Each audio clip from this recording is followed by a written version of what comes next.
tonight on Let It Rip. I'm not going to answer the question Why would you answer that because question? the question is the question is Justice, radical left. Will you shut up, man? Listen, who is on your list, Joe? Chaos in Cleveland as the presidential debate becomes a debacle, devolving into a slew of interruptions and insults.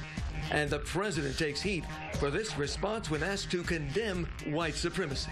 Give me a name. Give me a white name. Supremacists and who would you like me to condemn? White supremacists and Proud Boys, stand back and stand by. But there's a twist. That group, the Proud Boys, turns out to have black members, including one of their leaders. And now they're selling shirts with the president's words on their logo. Time to Let It Rip. On the panel tonight, a fierce debater in her own right, 11th District GOP Chair and spokesperson for the Oakland County Republican Party, Sean Maddock is here. And so is the Director of Arts and Culture for the City of Detroit, but better known as the award-winning author of The Burden, Rochelle Riley. Plus the consultant who's worked for both Republicans and Democrats and who now hosts the radio show Straight Talk on 9:50 a.m., Brandon Bryce. Also with us tonight, a Peabody Award-winning reporter, former Fox 2 colleague, who calls himself a gentleman of leisure now that he's retired. Bill Gallagher is back. And so is the author of Enough to Be Dangerous, a new book released today that chronicles his journey through the TV news business and rock and roll, the former news director here at Fox 2, Mort Meisler. And as always, anchor, attorney, Charlie Langton. All right, let's get this started. Michonne, we begin with you because even the Fox News channel, President Trump's biggest megaphone and cheerleaders, are saying that, frankly, Donald Trump missed a layup. When he was asked to condemn white supremacy, he said, sure, but he refused to utter the words. What went wrong? You know what? It was a debate. There are a lot of things that I wish President Trump had spent a little bit more time on, like, you know, our cities burning and looting, Hunter Biden. I mean, I could have spent 45 minutes listening to him press the Democrat candidate a little bit more on that. How many times does the president have to condemn white supremacy to be enough for the fake news in the media? The truth is the media is terrified, and that's because blacks in overwhelming numbers are supporting this president, and they know it, and they're scared, so they are going to take this 1 point and pound it. Do you know how many times President Trump has come down and condemned white supremacy? 33. I want to know, Huel, how many times have you condemned white supremacy today? And I'm going to ask you again, and I'm going to ask you again in about 10 minutes. Rochelle Riley, are you one of those blacks now voting for Trump? First of all, black is an adjective, so I don't like the use of the term blacks. Second, nobody is the president of the United States right now except Donald Trump. It should be a very easy thing to not issue a call to arms to a hate group that is now using his words as a motto. I don't understand why we still want to treat everything that's going on in this country, from the pandemic to the terrible things happening with the economy to people dying, as business as usual. This is not business as usual. These are not the same times as any other election, as any other year. And I have never, in all of my years of reporting and all of the years that I've studied reporting, and I don't think in the history of the presidency have we seen anything like what we saw between two candidates, one supposedly the leader of the free world, and the other one who wants to take over from the leader of the free world, embarrass America around the world. I don't care what anybody wants to say about how Donald Trump is just Donald Trump. He is what he is, and what he'll do is what he'll do. His behavior was boorish and abhorrent, and all he had to do, the question was, how many times does he have to do it? 90 times 90 times 90. If you're the president and somebody asks you a question that simple, it's a simple answer. There is no place for white supremacy in America. You don't tell a group to stand by. Yeah, you know what? Speaker Chatfield just tweeted that you can't run from history, and the Democrat Party can't run from it either. The Democrat Party is the party of the KKK, Planned Parenthood, and Antifa. You can't run from that. It is not run from that. Those are the racist groups in our party. The president, you want to talk about the Democratic Party. I'm not a Democrat, so let's move the Democrats over here and talk about the president telling a hate group to stand by. You didn't answer that question, and that's what he answered it all day long today. All day long. Brandon, and you know what?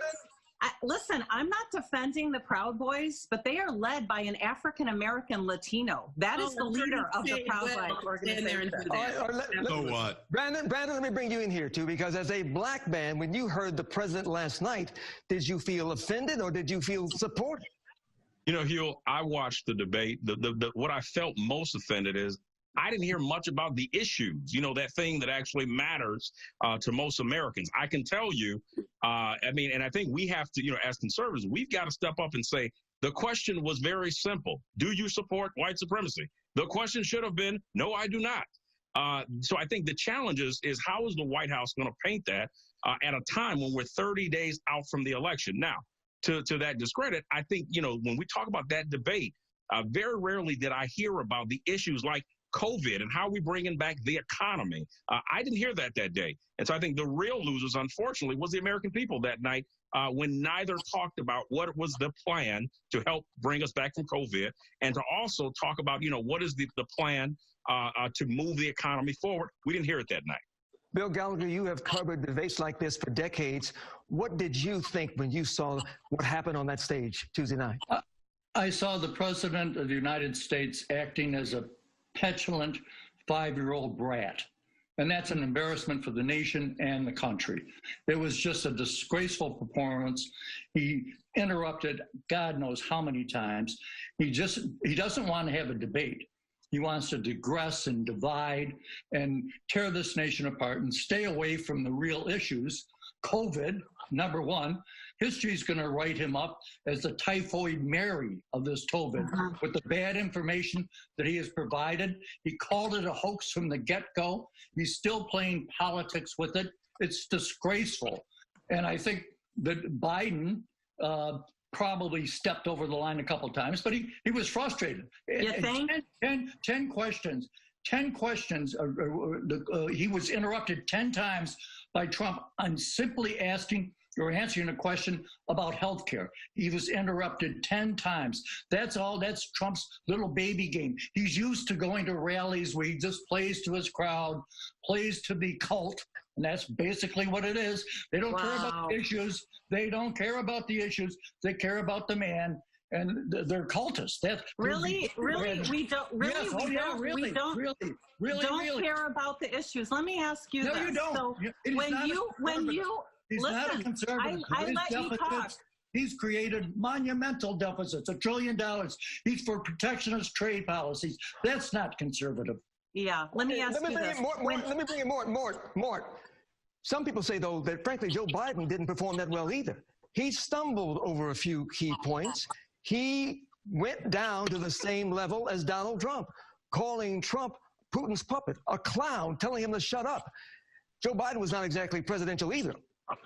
He wasn't. I gave Trump for his performance on a 1 to 10, a 1, and I gave Biden a 5. I mean, I thought Biden was mediocre, but to a great extent. Trump interrupted him a total of 70 times completely overall. So Biden got frustrated. He could have been more presidential. But the bottom line is Trump is a divider. It's no accident the White House is not going to agree to different rules in the upcoming debates. So don't be surprised if they get canceled, and they should be canceled. Actually, they shouldn't, Mort. No, they shouldn't, Mort. The American people deserve, hold on, Martin, the American people deserve to have two candidates talk about the issues and not act crazy. You know, I'll tell you one thing. They won't do that. Hold on. When I watched that debate, when I watched that debate, I thought about the 44% of independents who said, you know, it didn't really help, but it didn't really hurt. The debate didn't move forward. So I think now we've got to look at what is going to be the focus moving into I would respectfully disagree. You know, you are not going to be able to control Donald Trump. I talked to Chris Wallace the other day and today, and I said to Chris, you better bring your whip and a chair because you're going to need it. And when I talked to him today, you know, I mentioned about possibility of having asked the mic be cut too, but probably what Trump would have done is walked over to Biden's mic or just shouted. I'm in favor of the debates. I think they should go forward, but not if the White House won't agree to structural changes, because another debate or two like this serves no purpose. Charlie, Charlie already agreed to do. Bottom line is, the next debate, but this wasn't a debate, so we haven't had a debate yet. But right. It's supposed to be a town hall where he can get questions from the public. I want to see if the President of the United States will be as rude to a mom from Milwaukee or a teacher from Galveston as he was to the former Vice President. This is a kind of rule. Nobody should ever have agreed to a free-for-all with someone who doesn't follow rules, has no decorum, and did not care. I think that we want to see if there's a town hall where you can actually answer questions from Americans. Rochelle is completely right. Absolutely. The purpose of a debate is to try to figure out which candidate you would vote for. And I will bet you that right now we could take a vote and people have decided who they're going to vote for. So what are the purposes of this debate? I don't say change the rules, let them debate. Here's what I'm thinking though. This was such a bad performance for both. It really was. Any way you want to look at it, it was disastrous and it was terrible. So what does that do? It makes the next debate, the vice presidential debate. If there's some redeeming quality in here, let's at least see if the vice presidential candidates can at least debate in the proper manner with the proper questions and get to the answers that we really care about. And I think that that's going to matter. I think there's a ton of pressure on this next debate next Wednesday for these two candidates because of what I wish that were true, Charlie. I wish that were true, but that's not true because nobody cares what Mike Pence thinks. This is about the Donald Trump show. It's the Donald Trump show. I can tell you, Republicans care about what Kamala thinks. Well, so that's fine. Kamala, by the way, we should get her name right. Kamala, and she thinks a lot more than Mike Pence. Kamala is a straight up communist. Mike Pence is going to eviscerate her. But you know what? I want to go back to this debate. You guys think this debate was such a failure? I got something really good about this debate that came out of it. And so did thousands of people and polls that all show that President Trump won. And that is when President Trump looked at candidate Joe Biden and said to him, you can't even say the words law enforcement. And you know why he can't say it? Because he will lose 30% of his radical leftist base, because this is a man who does not have a single law enforcement agency supporting him, because he wants to defund the police. And guess what women want? He's never said that, Mashawn. He never said that. And Trump never uttered the words, I condemn white supremacy. And he would 160 years after the Civil War. And he so all day long, the president... All day long, the president has condemned white supremacists. He won't Joe Biden has, you guys, he won't say the words. He won't say the words. Joe Biden hasn't come out today and condemned law enforcement or saying that he is not supporting defunding the police. Here's the issue. We can talk about this all day. Brandon, go ahead, Brandon.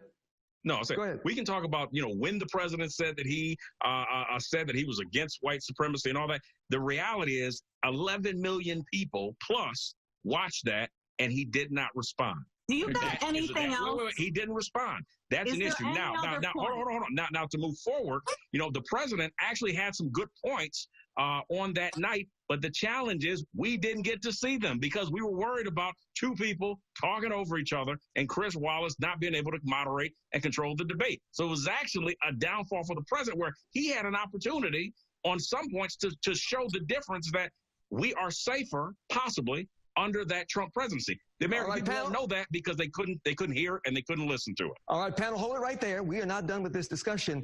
We're going to take a break right now, but when we come back, we're going to talk about the next debate between the vice presidential candidates, Kamala Harris, Mike Pence. We're going to talk about possible rule changes for debates 2 and 3, if indeed they happen, and much more. Stay with us as we let it rip.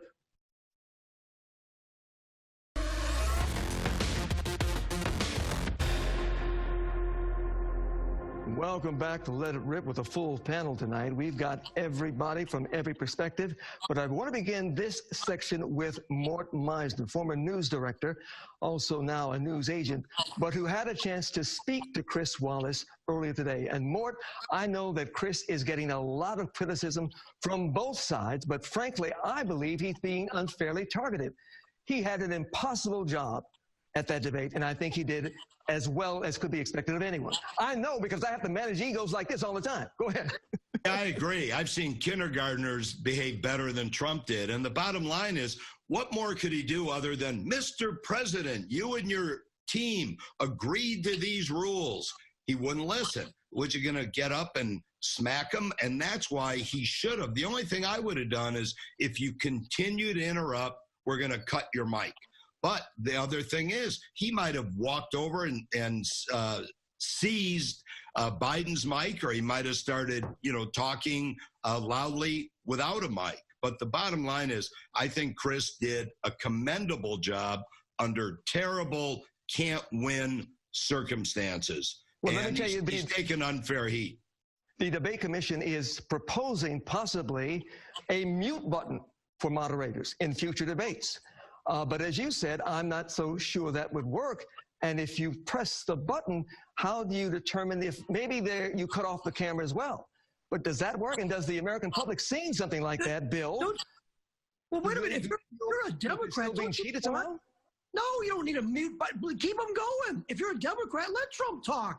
Let Trump sunk his own ship. If he's going to be so rude, let the guy go. But it defeats the purpose of the debate.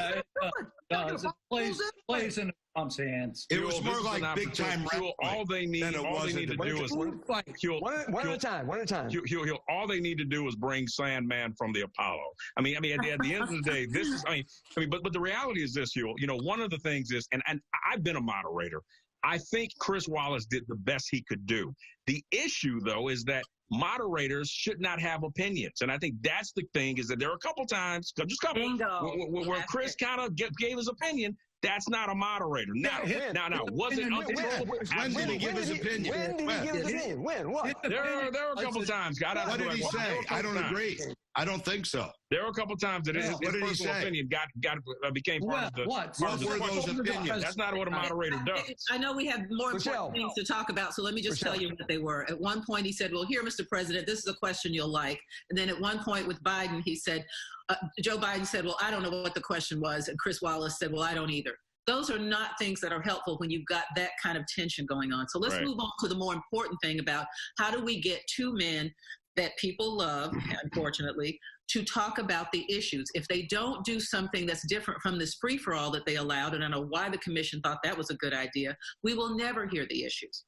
I think it's really interesting that the only people that I'm really hearing that really felt unsatisfied with some of the answers coming out of this debate are Joe Biden supporters, because I can tell you a lot of Trump supporters got a lot out of that debate. And I'll tell you something else. The president does not get a fair shake in the media. I don't care what anybody says. And so when he has the opportunity to get up there, he's going to do what he does best, and that's fight. And what he's fighting for is the American people. And those are black people, brown people, white people. The president loves all of them. Nobody in the history of America has had lower unemployment numbers for blacks and Latinos and women, by the way, than President Trump pre-COVID.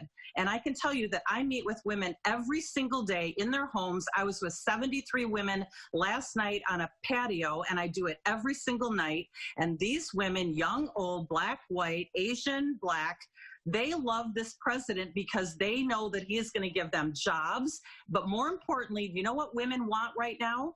And this is what the Democrats are missing, and I'm glad they're missing it, because they want to tell you that women don't support this president. They love how strong he is, and they love that he is a president talking about law and order.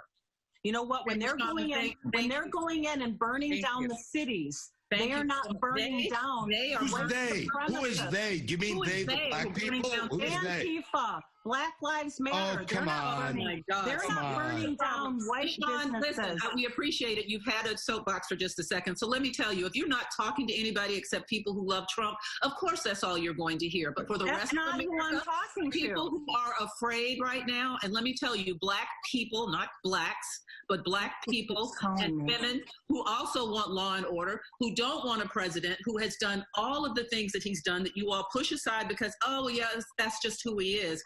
That's not good enough for us. Misha, one thing I'd like to add to that. When the president came out with the platinum bill, I was 100% for it because I'm all about black business. But when you're on a national stage and the moderator asks you, Do you support white supremacy? The answer should have been no. That's a concern. Are you telling me that Joe Biden didn't miss an opportunity? If Joe Biden had got that same question and not answered it, I would hold him just as accountable. Why change the subject? You're running away from the subject. Change the subject. I feel like Chris Wallace right now. Every time you sound like Kelly McEnany. You're still asking the President Trump about white supremacy. That's a problem. His message of being against white supremacy is not getting through. That's the problem for the Trump administration. He's going to have to clear that up. No, it's really not a problem. It really is a problem. It's only a problem for the 6 people on this call ganging up against me when I told you that 33 times the president has condemned white supremacist organizations. I never said white supremacy. This is what happens with Trump supporters. They only care about what Trump supporters care about. They don't care about what anybody else cares about. That happens. I'm meeting with independents, and I'm meeting with women who did not support president in 2016. And that is a fact. You can believe it or not. We'll know in 33 days. But I'm meeting with women that did not support Trump in 2016. I want to talk to women who pay more than $750 in federal taxes. I want to talk to working women, teachers, nurses, police officers, service workers who pay considerably more than Trump paid in federal taxes for 2 years. And the previous 10 years, he paid nothing. He didn't want to talk about that. That's an issue for all Americans, particularly working women who have always been deprived the full share of the salaries they should be earning. Trump's still not released his tax returns. He's losing white women who previously supported him in 2016 because they realized what a fraud and con artist. Yeah, you keep telling yourself that every night before you go to bed. I didn't hear anything about the taxes.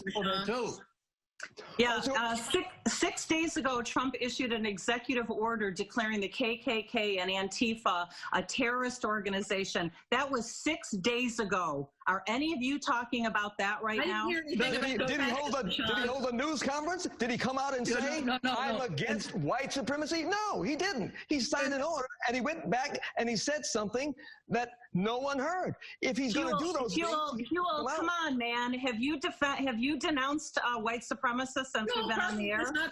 Huel's not the president. Come on with that. I'm not the president. Hold on. I didn't hear anything about the taxes, Mashawn.